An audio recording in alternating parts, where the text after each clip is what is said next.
I'd like to welcome first to the stage Andrew Stern, who is a legend in the labor movement, the giant among labor leaders of our lifetimes, as head for many years of the Service Employees International Union. Welcome. Thank you. And a round of applause. And also joining us, not a union representative, come on up, Charles Murray, a true intellectual, a libertarian, best known for the phrase that will probably be in his obituary, which would be the bell curve. But he's written a ton of books, including a lot of books and research that go directly to this topic. Please welcome Charles Murray. And let's start with some definitions first. Andy, if you could give us your definition of what it is we're talking about, the concept of UBI. We can skip to UBI at this point. Actually, we need to do the vote before we hear anything else. I'm going to put the question to you that will come up on the screens, and if you go to those keypads at your seat, you now have a very, very, very basic idea of what it is we're talking about. Should the government pay every American a guaranteed annual income, UBI, universal basic income, of, say, $10,000 a year?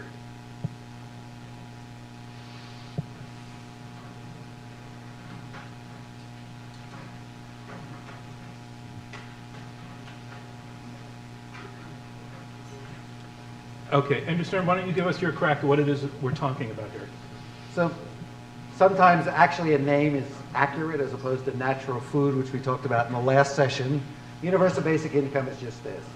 It's universal, meaning that every single American citizen, in my case, between 1864, would receive a basic, my proposal, $1,000 a month, income, which would be a check they receive every month. The two kind of seemingly similar ideas are Social Security, where everyone over 65 receives a basic check, and the Alaska Dividend, which out of oil royalties, every citizen of Alaska receives every year an annual dividend. So this is a universal basic income paid to every American citizen. And it begins at a certain age? So there, as Charles and I will probably debate, there are many ways to configure this, and it's really great when we get into the details. But the grass is basically this. Every 18 to 64-year-old American citizen would, in my proposal, receive $1,000 a month. That's enough to get them above the poverty level, which is now hard to believe, but it's only $11,994 for a single individual. So it would end poverty in one fell swoop by giving everyone every week or every month a check equal to $1,000. It doesn't, in my case, apply to kids or undocumented workers. There are many people who would propose that it should. It's then a question of how you're going to pay for all this, but that's the basic frame. And in your plan, would rich people get it too? Bill Gates and all the people in Kent, along with all the people that are working here as well. All right, Charles Murray, how do you define universal basic income if it's significantly different? Well, first, what he said in terms of the basics, and I also agree that some of the interesting conversations are going to be about some of the distinctions between what we want. I'll give you the basics of mine and also some principles I think are really important. Hang on a second. Okay, for me, it's $10,000 of disposable income plus $3,000 to be used for health care. I just as soon put that whole thing aside. It's a very complicated discussion, and if we want to get into it later, that's fine. But let's just think in terms of the disposable income of $10,000. This is deposited in monthly installments deposited electronically into a known bank account. And there are some important reasons for wanting to do it that way. Another very important principle is that you get to keep all of that money until $30,000 of personal earned income. A very important principle because one of the huge problems we've had in the past are the incredibly high marginal tax rates that people who are getting public assistance pay, and it's a huge disincentive to get a job. The reason for $30,000, by that time you've got a net of 40, okay? And then you start to pay a clawback in terms of taxes. But very few people are going to go on to go from a $40,000 income to a $10,000 income rather than pay a couple of $100 of the clawback. In my case, the maximum clawback is half, And that means Bill Gates continues to get 6,500, half of 13,000, my 3,000 plus 10. Why?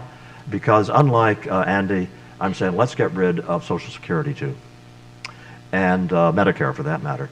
And you have to have, if you want to think reasonably about going to a new system, you have to give people who are giving that up something. Let's hold off on that part of the conversation, which we will get to. Those are the basics. Yeah, excellent. And I think everybody gets it. There, you have a means tested essentially. And mine is, well, no, that's not means test. There is a clawback that's means tested, yeah. But it's universal. In my case, I start at 21 instead of 18. Okay. Why now, Andy Stern? Why, if we were talking about this in 1965, would the younger you have thought that this was the solution to what ails us? So it's always funny that now, because I've written a book on this subject, and the punchline was calling for a universal basic income, I'm now an expert in an idea that 2 years ago I didn't know existed. I didn't know that America was the country that came the closest in the world to adopting a universal basic income. When Milton Friedman and Richard Nixon proposed it in 1969, it actually passed the House of Representatives twice. It was defeated by the Democrats, who thought it wasn't enough money and they were going to wait till the next presidential election and then they do it the right way, which they also thought about health care, neither of which proved to be true. But it was an idea at a time when the country was in turmoil over civil rights and people were burning down cities about what are we going to do to solve the poverty problem in this country. And this was an alternative to what we eventually adopted, which was kind of a means-tested, categorical welfare system for housing and education and food stamps and unemployment. This was an idea that almost became law in the United States. It's being revived now. It lay dormant. And it's being revived now because of what the next two panels are going to talk to you about. The potential scenario that in a world of massive tsunami of technological change, the amount of good jobs or jobs at all that will be available are questionable, and that we need to prepare for the transition now.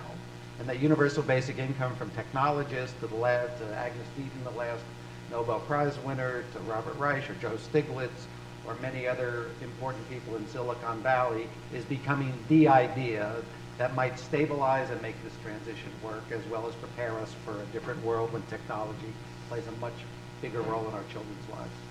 Charles, why now? The only thing I'd add to that is that we also have a fiscal crisis that's coming down the road in terms of the entitlement spending. And I guess one of the differences between Andy's plan and mine is that that I would argue mine takes care of the fiscal crisis. To just give you a quick few numbers, if we implemented it today, exactly as I lay it out, it would cost about $400 billion less per year than the current system.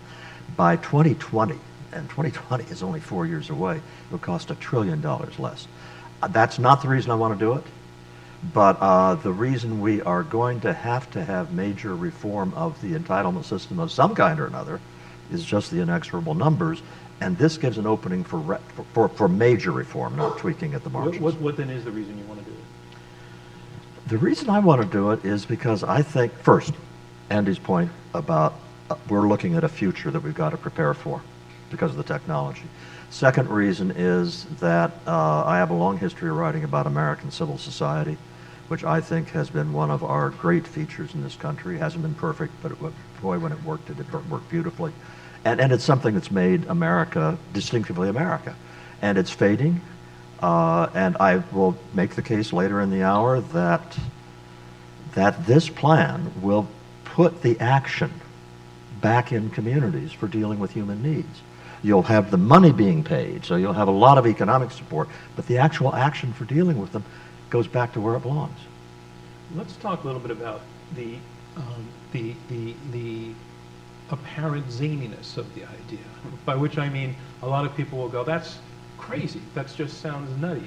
Now, you've already made the point, Andrew Stern, that it was on the table in a serious way before.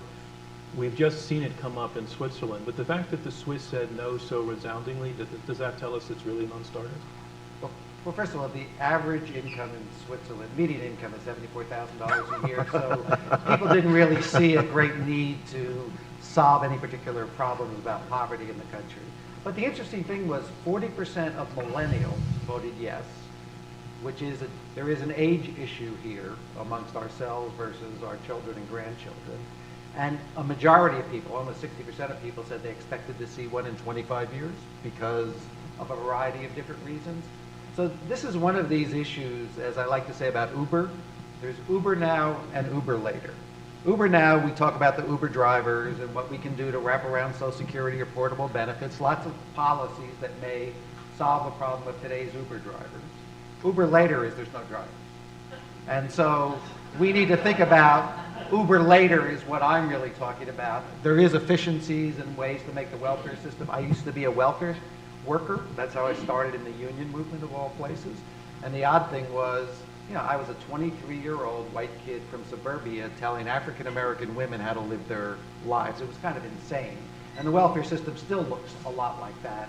You know, people of privilege or people with jobs telling other people who want to work and can't find work what they should do with their lives. And so there is clearly an efficiency and a moral reason to change the current welfare system, but there is the Uber later problem.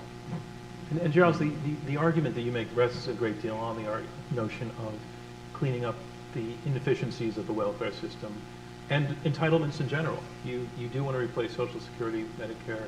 Well, I certainly make this as an argument in favor of it, and to get around what you just said, the zany aspect of it. Hey, I'm a libertarian, and Ed Crane, the former president of the Cato Institute, refers to the book In Our Hands, in which I propose this is that wacko book you wrote. But on the other hand, Milton Friedman was the original progenitor of the idea. The biggest, you know, there are a couple of really huge objections. Aren't people just going to take the money and go rent a cottage on the coast and surf their lives away? That kind of thing. And we've got to be prepared to respond to those kinds of arguments about why it's not zany. I mean, that sounds like a potential moral hazard, but you're also talking about $10,000 a year, $12,000 a year. I don't see people being able to have much of a party on that kind of money.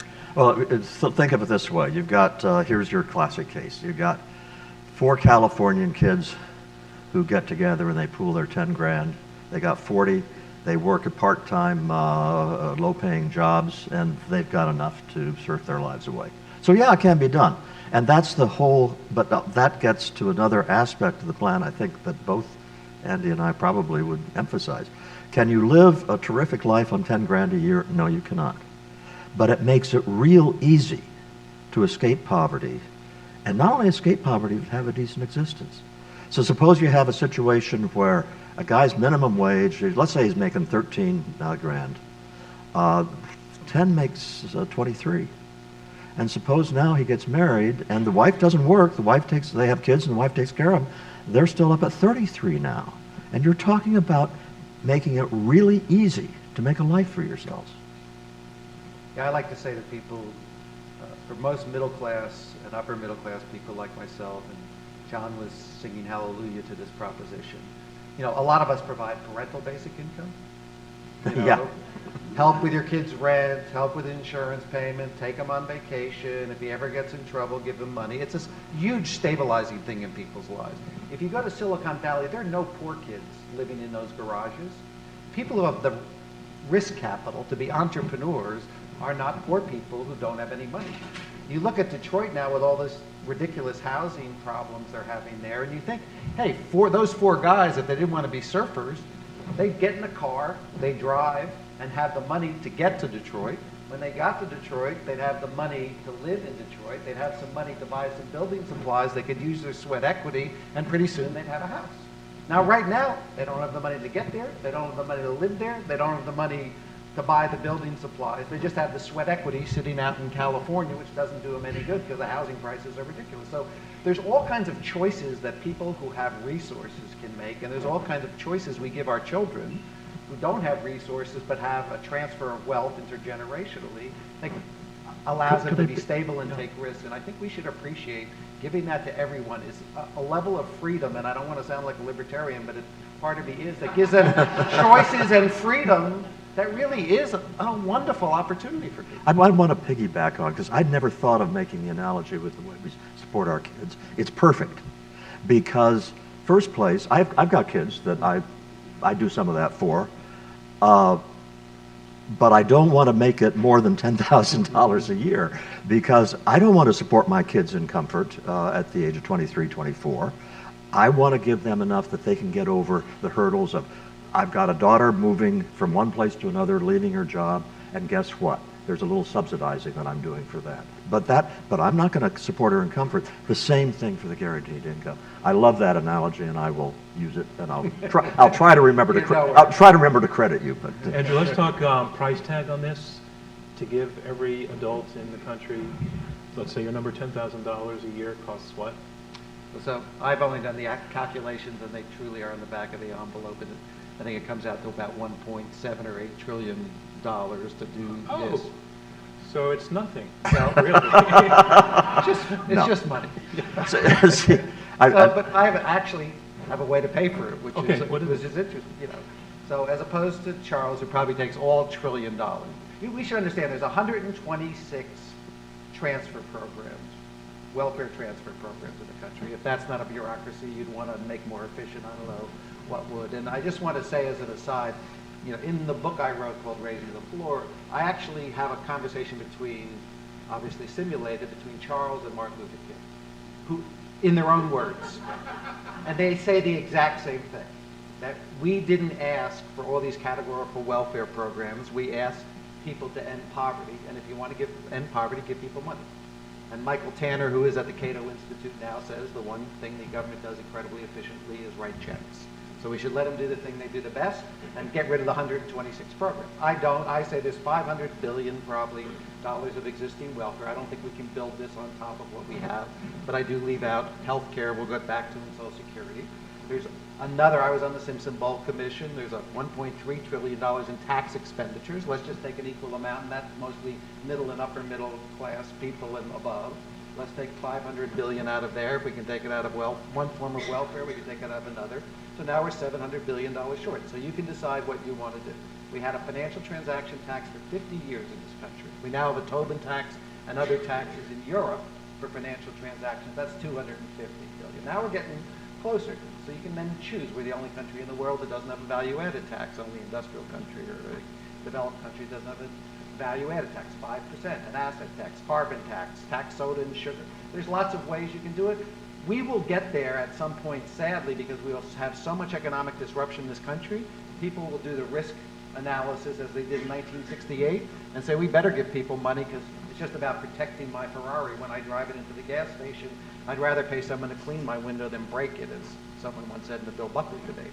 So I just think we can get there. It is not necessarily easy, but it's not necessarily that hard. I've done more than back of the envelope calculations.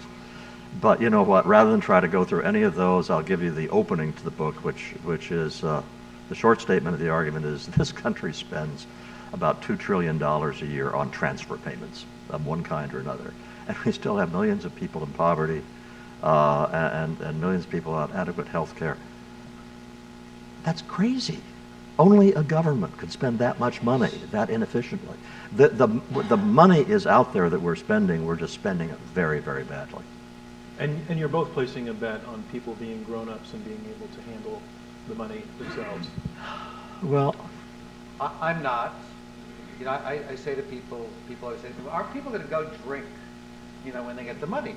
It's usually when I'm sitting at lunch with a very successful person having drinks and lunch, or their children who aren't working, they're running the family fund, and they're telling me, oh, people are going to drink their money away. Well, we do have the ITC, we do have the Alaska Dividend, there isn't a lot of evidence. We did an experiment in Namibia, but the truth is we need to do a lot of experimentation. Well, just talk a minute about the Alaska Dividend. Remind people what that is and why that's relevant. So, Alaska, which has a libertarian streak, decided when they found oil in the North Shore, rather than doing what most people do when they do taxes on fracking or anything else, you give the money to the state government, and then the state government puts it in education or welfare or roads or bridges. They decide to forget all that. We're going to give the money back to people. So every year the money from the oil reserves come in, they put it into a public-private partnership, and then they give everyone a check. They just divide it up. So what kind of money are the Alaskans? It's like now, I think $2,500 may have been the largest. I think it's about $1,500. And it's about 25 years now? Yes. Okay. And they pay it once a year. So you would think the bars would be hopping the day the check came in, just like, you may think that's true when the Social Security checks come in. I haven't seen it. I'm willing to. Been 8 experiments in the United States, actually, when Richard Nixon and Milton Friedman proposed it. Denver and Seattle, a whole bunch of states did experiments. They didn't find those results from it. They haven't found it around the rest of the world yet, but it's worth worrying about. I just think it's not yet been proven it's worth being too worried. I think this gets to the nub of why I want to do it. Because we make the mistake of thinking, well, one person sits all by himself and does these foolish things. The fact is that person is embedded in some sort of community, whether I'm going to use he, whether he has a family or whether it's friends or parents or spouse or children or whatever. Well, he gets his electronic check, he gambles it away, he drinks it away or whatever, and it's the 18th of the month, and he goes and says, gee, you just got to keep me afloat. Because under my plan, there ain't no more government agencies to go to. He's got to go to the people I just mentioned, or he's got to go to the Salvation Army, or he's got to go to his local church. He's got to go to somebody. And you're talking now about interactions. America does not have a history of letting people starve in the streets. So he's not going to starve in the streets. That's not a concern of mine. But he's going to get exactly the right message. Don't tell me you're helpless. Don't tell me you're a victim who can't do anything about it. We know very well you got 800 some bucks coming in a couple of weeks. It's time for you to get your act together. Now take that interaction and multiply it by 100 million times, or however often it occurs over the course of a year. And you are looking at the best possible way to influence people to change their lives for the better. And you said before that you do see a sort of positive social gelling coming out of this. Is that what you're talking about? Well, that's part of it. It's just part of increasing that those kinds of interactions. And I really believe that the deep human needs, the kind you encounter if you're a welfare worker, that go way beyond financial, I think have to be dealt with that way. But now let's go to the issue that Andy and I both talked about, where there aren't going to be so many jobs out there. There may be people who are really going to have a hard time having a job traditionally defined. And I guess I will get personal and take my wife as the example. She does not hold a paid job. Between her work with the Literacy Council, with Goose Creek meeting, a Quaker meeting, the South Mountain Heritage Society, the Town Council of Burkittsville, she is a very busy woman. And she is busy building social capital. And you also take that kind of thing, where you have all sorts of women who are not as lucky as my wife does, since everybody knows scholars at AEI make millions of dollars. Not as lucky as my wife, and she doesn't have to work. You have lots more women, or spouses, if I'm going to be more politically correct about it, who will be able to engage in something they has historically done, which has been to build this incredible social capital that has made American free society work. And in fact, we're competing now against the feminist workshop, but Judith Shulevitz wrote on the front page of the New York Times, the universal basic income would be the biggest feminist revolutionary act that we could do, because we would pay for caregiving, which tends to be done by women, both of the children and parents, that right now is completely uncompensated, other than if you have a wealthy partner to help you with it. So all of a sudden we would take work that we say is so important, 0 to 3 or 5 is when brains are developed, and yet people can't stay at home because they get no financial support. Now the country would be saying, we recognize that you're working too, which EITC and other things don't do. And this is a fuzzy question for me, but I think an interesting one. What do you imagine, I'll start with Andy, society will be like? What will people be, you touched on it just now a little bit, but what will people be doing with their time? Will we have more unpublished poets and being happy writing poetry? Well, I've said a number of times, I think the one job that we have too few of in this country are philosophers, and particularly young philosophers, because I think we are continuing to try to construct a job-centric, white Protestant ethic society in a world that doesn't exist. There have been no new net jobs since 2005 other than an alternative work, part-time, temporary, contingent, no new net jobs. Facebook's the largest publishing company in the world. It owns produces no content. Alibaba is the largest retailer in the world. It has no inventory. Uber is the largest taxi company. It doesn't own any vehicles. And Airbnb is the largest hotelier in the world. It has no rooms. So that's the economy. You can't design the answer to these questions on the 20th century self-employer managed economy and a 21st century self-managed economy with all this technological change going on. And I think we need to build this society for the people that are going to inhabit it in the next 20 years, and not for me, who are so job-centric. My life and my work are so wrapped up together. But I don't think that's true for all of our kids. And I think we do have a real philosophical dilemma besides an economic one of what's life going to be about, that we should start that conversation. And you think this check would advance that process? I think it's going to force, the process is going to be forced. It's either we're going to have the Hunger Games, which is one view of it, which some group of people sit in the middle, and then there are the regions, and every once in a while we hold a competition to see if someone can escape, or we're going to have a more egalitarian floor and answer some questions about what are people going to do, communities, and and the price of things will change as well. Let me just build on a little bit on the example I gave before. I mentioned my wife works for the Literacy Council, volunteers. Well, the Literacy Council, which teaches English to people who don't know English, they could use more professional help. It could use more people who devote more time to it. They can't afford to pay 30 grand a year or 40 grand a year to somebody to do that. But if you've got the guaranteed income, you've got all sorts of ways in which if they could supplement the guaranteed income by $8,000 or so forth, it opens up an opportunity that is sort of a job, but not a job that the market could support right now. We're looking into a future that we can barely imagine. One thing I want to emphasize, I think people really need work, as Voltaire said, to stave off both boredom and vice. I mean, I think that you define your life to a great extent by work. But work does not have to be a big salary associated with an activity. It has to be an activity in which you are invested, in which you find compelling or interesting, and the rest. There are lots of things out there that are going to remain. A lot of them will be the caring professions. We have an aging society. We have all sorts of need for care for people. This opens up a lot of possibilities there. But Andy and I are both in the position of looking ahead in the future that we cannot delineate very precisely, but what we can say with confidence is we got a problem coming down the road we cannot avoid. Huge problem. Are the red flags flying high enough on this problem right now? I think people, on the libertarian side, I get the same thing all the time. You guys are just part of a 2-century tradition. It started with the Luddites. Every time there's a technological improvement, you say, "Oh, it's gonna kill jobs," and Andy and Andy and I are in the uncomfortable position of saying this time it's different. We're right. This time it's different. And come to the panel a couple of hours from now on technological change. And if you aren't persuaded now, you will be then.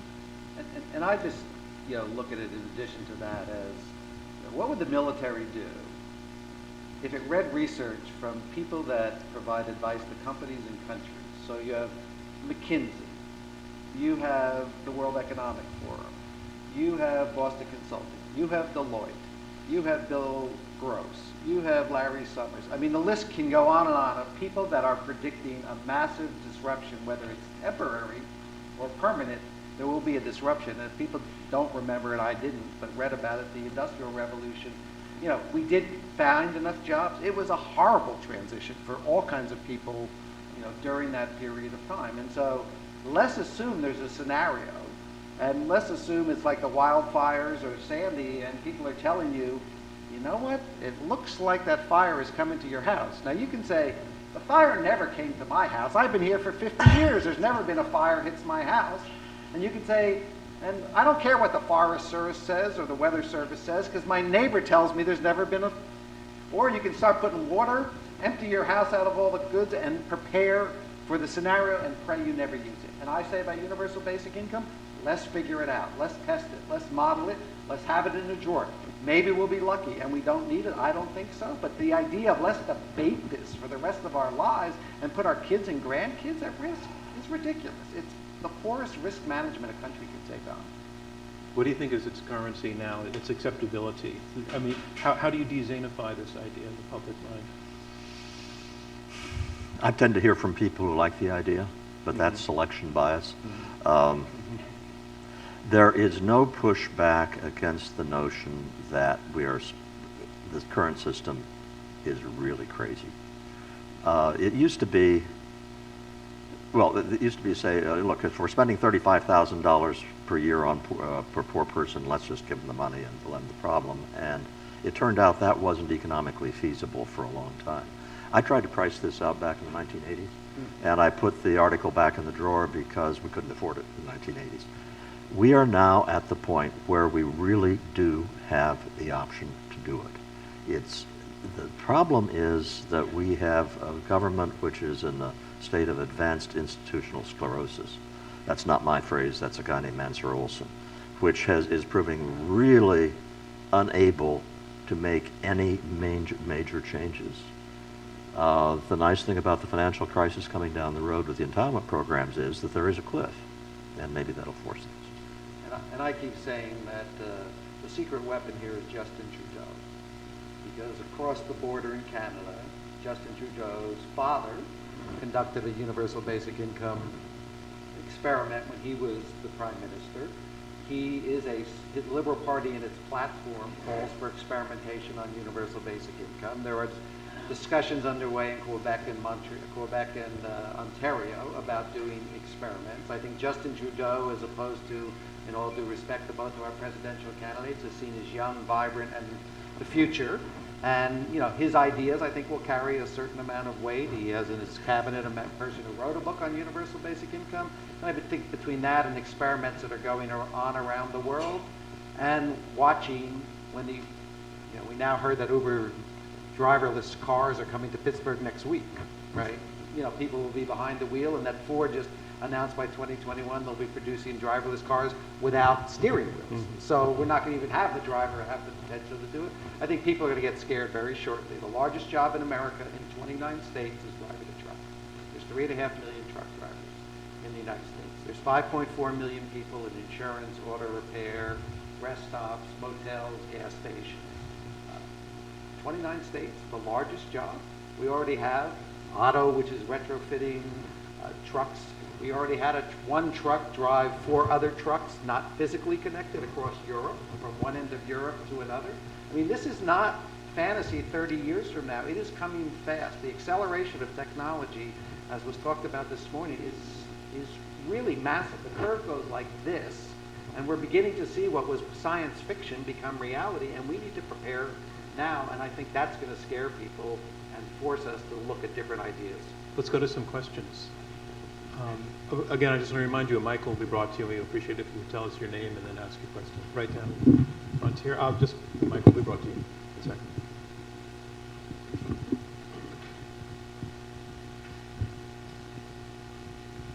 I'm Peter Heller. Believe it or not, the first published article I did as an economist was with Richard Musgrave on negative income tax in 1970, something like that. So I actually know something about this and have a long time. And there are a lot of issues going around here, and I think it's a fascinating discussion.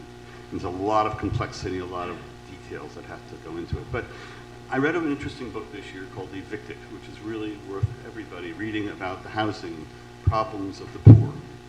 And when I read it, I would say, if this thing came into place, virtually most of that $10,000 a year would end up in the hands of landlords. Very few of the poor would be better off. What do you think about that? Yeah, great question. Beats the It's hell out worth of me. reading the book if you haven't read it. Yeah, no, I have not read the book. You should. I can't believe that there's not going to be low-income housing if we get rid of a lot of the things that prevent low-income housing being made and rented for a profit.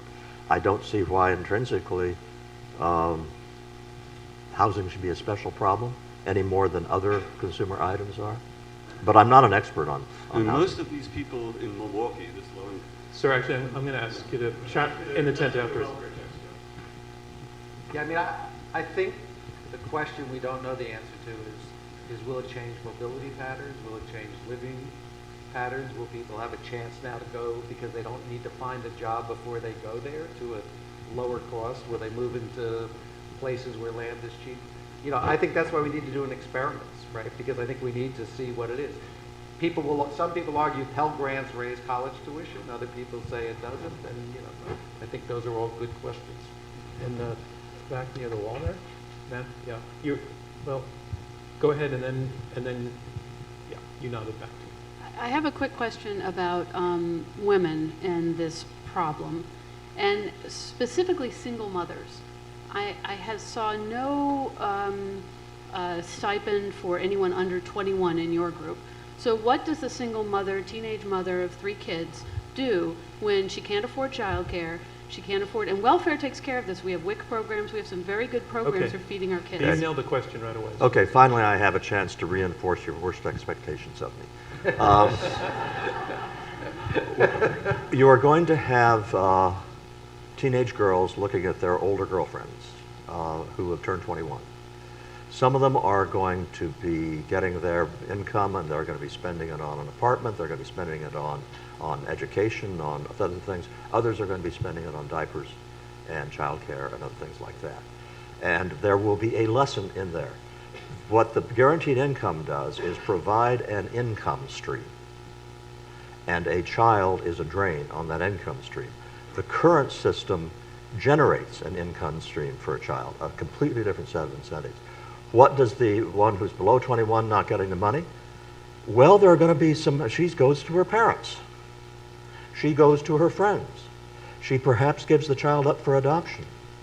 But under this system, you have a whole lot of adults who are brought into the socialization of young women, of girls and adolescent girls, in very healthy ways. But in the short term, they're screwed. No, they aren't screwed. No? Not only does the United States not have a history of letting people starve in the streets, it does not have a history of abandoning children in need. One of the most potent objects of public concern, and it's the reason why there has been support for welfare for single mothers, has been the very piteous plight. People are not prevented from having, the Gates Foundation is not prevented from having a huge support program for girls who are mothers out under the age of 21. But the government is no longer going to provide that income stream. In the back. Wait for the mic. Oh, you have it. Okay, thanks. And could you tell us your name? If I understood, Could you tell us your name? Bernadette Murray, no Thanks. relationship to Mr. Murray on stage. If I understood you correctly, you talked about eliminating Social Security as well as Medicare. And if so, given the cost of health care, how does your plan work? It's a long answer. Is it a long answer such that we should wait till later, or Look, do you have a way to make we're it? doing a breakout session. Let's do it there because we don't have a lot of time, and I'd rather do it at the You're breakout going to need a session. couple of hours outside if we can do that. Ken Roman. It's very unusual having both of you on the pro side of this argument. Other than people will piss the money away, what are the major arguments against it, a guaranteed annual income, and how would you answer those? Andrew, why don't you take that one? What are the best arguments against what Well, you one is it's going to foster people being idle. 2, it's going to foster sin, which could be coming from vice. And 3 is it costs too much. And 4, from my community, people have become incredibly invested in this welfare system. And if we take this away, and we put something in its place, then those other people are going to take that away, and then people will have nothing. So let's fight the good fight for what we have, and let's not make change, which is how most companies and countries fail. But I think that is protection of the status quo, the welfare industrial complex, the workers like myself who are union members in the system. There's a lot of inside the system protection for fear of what's going to happen will be worse. Charles, you want to take No, it? I'll leave Okay. that. Is there somebody else on this side? Over by the wall? Gentleman standing up. Jim Fruchterman. I guess I'm hearing sort of a replacement of some of the welfare programs of being insurance with a certain amount of money. And there are people who will run into issues, having a child with a severe disability, that won't be covered by this. And so what happens to those insurance parts of the system that exist in today's welfare system for people who are, you know, have a cost that are way out of proportion to this income, not because they planned or did something ill-advised? What a great question. Yeah. Here I would like you to read, as history, the extensiveness of the private philanthropic effort that existed at the end of the 19th century. It's not a bunch of Lady Bountifuls. They were extremely complex, sophisticated systems. Did they take care of all the social needs of the late 19th century? No, they did not. Neither was there enough wealth in the country to have done it, no matter how we did it. Now translate the level of effort that went into that into today's philanthropic efforts. In terms of the money being spent on philanthropy, it's gigantic, but we displaced a whole lot. A whole lot that formerly went to Shriners hospitals and that went to directly helping the poor, support symphony orchestras, supports other kinds of things, because the government took over a lot of that.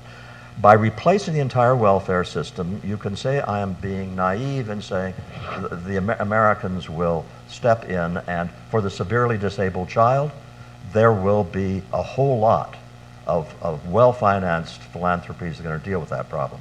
I say I'm not being naive. I am saying that I am being realistic based on America's track record, and if you translate what we were doing at the end of the 19th century into the 21st century levels of wealth, you're talking about lots and lots of money. Andrew, can you take a crack? Yeah, so, you know, I don't get rid of Social Security, disability, or SSI, or things that may help people who have a disabled child. And you know, we should understand that despite all the anti-poverty programs we now have for children, 25%, 20% of children live in poverty. But we sort of have failed in the current system, and I think we shouldn't fail in the new one, but we shouldn't hold the current one up as being perfect. So I think this is where experimentation matters. I mean, any entrepreneur who starts a business has all kinds of ideas that they learn are right and wrong. And you know, we can try, as we did in the 1960s, to take hundreds of thousands of people and put them in a program and see what happens and adjust accordingly. This is not just an intellectual ideological argument. This is trying to sort of say, as a community and a society, what do we build? You know, Charles thinks that the private sector or private philanthropy or communities will rise up to do things. I'm never so sure. I'm more of a government kind of guy. So let's see, and then let's decide how do we account for that, because I don't think anybody really wants disabled children or people who have other kinds of disabilities or problems to just be left in the cold, because we will take care of them just like we take care of people without health insurance. Another question? Sir. Barry Ginsberg, with tens of millions of people earning $15,000 to $20,000 a year in America, and given the example, Charles, of your wife, and they could hire somebody for $8,000, could this lead to a race to the bottom for minimum wage people? I don't see why. Andy? Yeah, I mean, there's some people who would say we don't need a minimum wage because, in essence, people have their own individual strike fund, because you can walk away from your job anytime you don't like it because the employer won't exercise as much control. You know, if you were making $15,000, now you're making $10,000, you can get by better than otherwise. But I don't think that happens. I think the problem with the minimum wage is beginning to apply to less and less people because of the way work is structured. An Uber driver has no minimum wage. An Amazon Turk worker has no minimum wage. You know, many people in cleaning and personal care have no minimum wage. It's a cash economy, not a formal occupation. So I just think we have a lot of things that worked in the 20th century that still work but are working less, and they're going to work a lot less when the Uber no driver era comes. I guess I'll just throw in very quickly, I don't think it'll lead states to lower minimum wages or anything. What it will do is enable people to have jobs that are now being, with the $15 an hour minimum wage movement and so forth.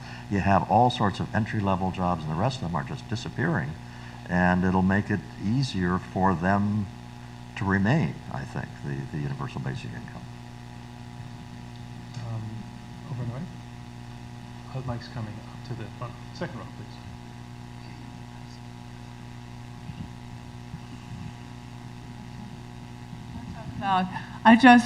Barbara Tober. I wanted to ask you, as you have contemplated the growth of this population that we are going to have, I mean, every year it goes up and up and up, and we are now 7.5 billion on the earth, and we will be maybe 500 million here in America. How does that impact on your program? Has that come into consideration? Population growth? Yeah. The United States is barely beyond replacement. Population growth is actually quite slow in the United States. I would say the future is going to redo the immigration debate. Because the immigration debate has been somewhat based on a moral value of the country, allowing people to come to the land of liberty, or particularly victims of oppression around the world, and also to, quote, do the jobs that no one else wants to do. Listen to the next couple panels, listen to the person talking about food earlier. Technology is beginning to do lots of the jobs that people didn't want to do. They'll clean your house, they'll be your personal assistant, they'll pick the food, they'll plant the food. So, all of a sudden we're going to have to decide, besides the moral question, is there an economic role for immigration, and what is it? There'll always be an argument, obviously, for high-skilled people or people with capital. But all of a sudden, I think, I say this to my advocate friends, that argument is going to disappear in the next 10 years, that we need people to do jobs that no one else wants to do. I agree But with you that. say work is really important to people psychologically, so Yeah. that's something to think about. Well, that's what scares both of us, I think. One more question? Down front? Yeah. Let's just bring that mic. Wait, I just want to get the mic because you won't be heard by the recording. Thanks. This is your moment of history. My name's Arthur Einstein. I'm thinking about the people at the bottom of the pyramid. I have to interrupt because we're quite close to out of time. Can you just zing into the question? The payday lender crowd, the people who do not know, who are there because they've made bad financial decisions, they don't know how to deal with money. How does this Okay, how does this grant affect let's them? take that question to the breakout session because I do have to wrap on time. And I want to have you vote. It's okay. I want to have you vote one more time. The breakout session, I'm sorry, will be held in the dining room. It's indoors. It will be air conditioned below us. Let's have you vote a second time. Should the government pay every American a guaranteed annual income, UBI, of, say, $10,000? Yes, no, I'm not sure.